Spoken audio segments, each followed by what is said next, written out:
లోపల లడ్డూలు తయారు చేస్తున్న విధానం మొత్తం పర్యవేక్షిస్తూ ఉంటారు అని చెప్తూ ఉంటారు అక్కడ. అవును, కరెక్టే. 200% వకలామాత అమ్మవారు అయ్యగారికి సమర్పించేటువంటి ప్రసాదాలు తయారు చేస్తుంటే అమ్మవారికి పర్యవేక్షణ జరగాలని అక్కడ అమ్మవారిని ఆ రోజు శ్రీకృష్ణదేవరాయలు ఆ రోజులలో అక్కడ అమ్మవారి కోసం ఆ గుడిని కట్టించడం జరిగింది.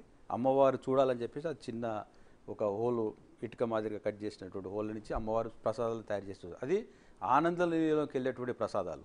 లడ్డు తయారు చేసేది అది వెనక అది అటు సైడ్ ఉంటుంది. అవును, అయితే ఆ పోటు వేరే, ఆ పోటు వేరే, ఈ పోటు వేరే. నేనేమంటానంటే ఈ లడ్డూకైనా ఆ లడ్డూకైనా అదే నెయ్యి కదా, బయట నుంచి తీసుకొచ్చి నెయ్యే కదా. ఇవాళ అలాంటి ఈ నెయ్యికి మాత్రము నేను వచ్చిన తర్వాత ఇదే నెయ్యి వాడుతుండే. అంతకుముందు మేము బోర్డులో నాకు స్వామివారి అవకాశం ఇచ్చిన తర్వాత గోదా మహాతీర్థ్ పత్మేడ గూగుల్లో కొట్టి అందరూ చూడొచ్చు. గోదా మహాతీర్థ్ పత్మేడ రాజస్థాన్లో 2 లక్షల గోవులని సంరక్షణ చేస్తున్నటువంటి గొప్ప స్వామీజీ శ్రీ దత్తు శరణానంద్ గారు. వారిది ఫోటో ఉండదు, వీడియో ఉండదు, వారి దగ్గర సెల్ ఫోన్ ఉండదు. కానీ రాజస్థాన్, గుజరాత్, భారతదేశంలో అందరూ కూడా ఆ గోశాలకు సపోర్ట్ చేయడం, వారందరూ కూడా బ్రహ్మాండంగా గో సంరక్షణ చేస్తూ వాళ్ళు ఇప్పుడు నెయ్యిని తయారు చేయడం స్టార్ట్ చేశారు. వాళ్ళకి దానాలన్నీ కూడా డోనర్స్ ద్వారా వస్తాయి కాబట్టి అతను 2000 రూపీస్ లెక్క ఇవ్వడానికి సిద్ధంగా వచ్చారు. కాబట్టి అక్కడి నుంచి డైలీ 30 కేజెస్ ఏదైతే ఆనంద నిలయంకి ఇప్పుడు వెళ్తున్నటువంటి ప్రసాదాలు రోజుకి 30 కిలోల నెయ్యి మాత్రమే అక్కడి నుంచి తీసుకురావడం జరుగుతుంది. 205 కిలోల బియ్యము, బెల్లము, మన ఎద్దుగానిగ నూనె, ఇవన్నీ కూడా నేను వచ్చిన తర్వాత గో ఆధారిత వ్యవసాయం నుండి natural farming, cow based natural farming, go ఆధారిత వ్యవసాయాన్ని ప్రోత్సహించాలని దీన్ని తీసుకొచ్చి మనకు ప్రవేశపెట్టాం. 4 ఇయర్స్ నుంచి స్వామివారికి ఏదైతే ఆనంద నిలయాలకు వెళ్తుందో 100% ఎటువంటి కెమికల్స్ కానీ ఏది లేకుండా చాలా పవిత్రంగా జరుగుతుంది. అక్కడ గోదామాతి పత్తిపేట స్వామీజీ కూడా ఒరిజినల్ నెయ్యి యూజ్ చేయడం లేదు తిరుమలలో అని చెప్పేసి ఆయన ఎప్పుడో తెలుగుదేశం పార్టీ అధికారంలో ఉన్నప్పుడు ఆయన చాతుర్మాస దీక్ష చేసినప్పుడే ఆయన ఒరిజినల్ నెయ్యి యూజ్ చేసిన రోజే మళ్ళీ కొండకు వస్తా అని చెప్పేసి ఆ రోజు నుంచి రావడం బంద్ చేశాడు. తర్వాత ఎప్పుడైతే ఆయన దగ్గరే మనం నెయ్యి కొనడానికి వెళ్ళినప్పుడు ఆయన ఆ రోజు స్వామివారి ప్రసాదాలు స్వీకరించవచ్చు. ఇప్పుడు మీరు చెప్పింది ఉంది కదా, ఇప్పుడు నేను అడిగాను ఒకలోమాత గారు ఎక్కడైతే స్వామివారి కోసం ప్రత్యేకంగా తయారు చేసే ప్రసాదానికి ప్యూర్ గీ వాడుతున్నారు, అది కూడా ఎక్కడి నుంచి తెప్పించారు మీరు చెప్పారు. అదే మాదిరిగా ఈ మిగిలిన భక్తులకు తయారు చేసే ఈ లడ్డూలు తయారీలో వినియోగించే నెయ్యిని కూడా ప్రొక్యూర్ చేయొచ్చు కదా. ఇందాక మీరు చెప్పిన ఆలోచన ప్రకారం ఎందుకు ఈ థాట్ ఎక్కడ రాలేదు? మీ బోర్డు మీటింగ్లో మీరు ఎక్కడ డిస్కస్ చేయలేదు ఇలాంటివి? నేను అప్పుడు ఉన్నప్పుడు ఈ విషయం చెప్పడానికి నేను చెప్తే బడ్జెట్ని 250 crores కన్ఫర్మ్ చేశారు. లడ్డూ బడ్జెట్ని.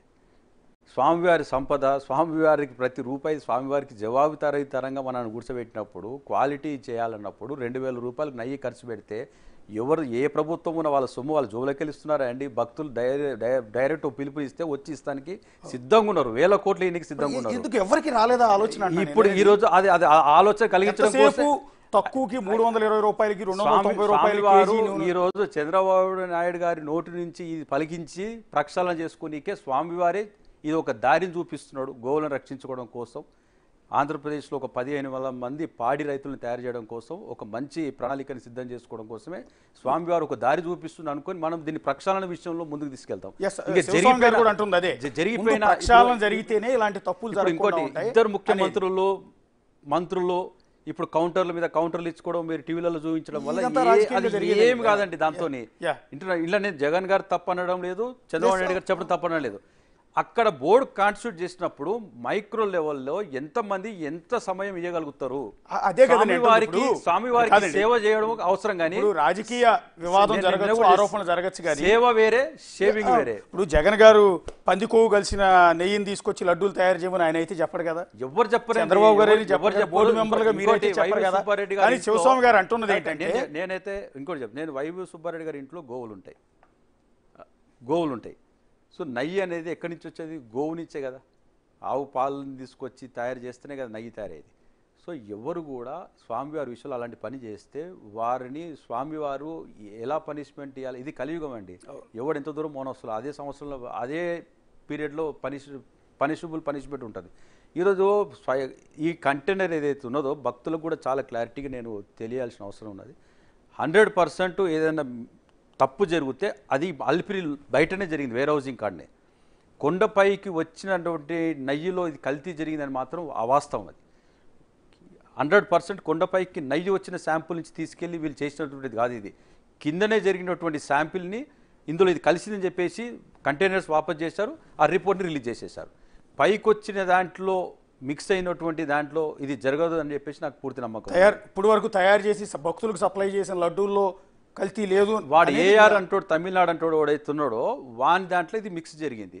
మిగతా అన్ని క్వాలిటీ బాగానే ఉన్నాయి, అలా బాగానే ఉన్నది అని చెప్పేసి రిపోర్ట్ ఇచ్చారు. అదే ఉత్తరప్రదేశ్కి వెళ్ళి ఢిల్లీ నుంచి, శ్రీకాళహస్తి నుంచి పారాగు అనేది ఒకటి ఉన్నది, వైష్ణవి అని చెప్పేసి అల్ఫా ఇవన్నీ ఉన్నాయి. వీళ్ళందరూ ఇవంతా పైకి వెళ్ళిపోయింది అయ్యి.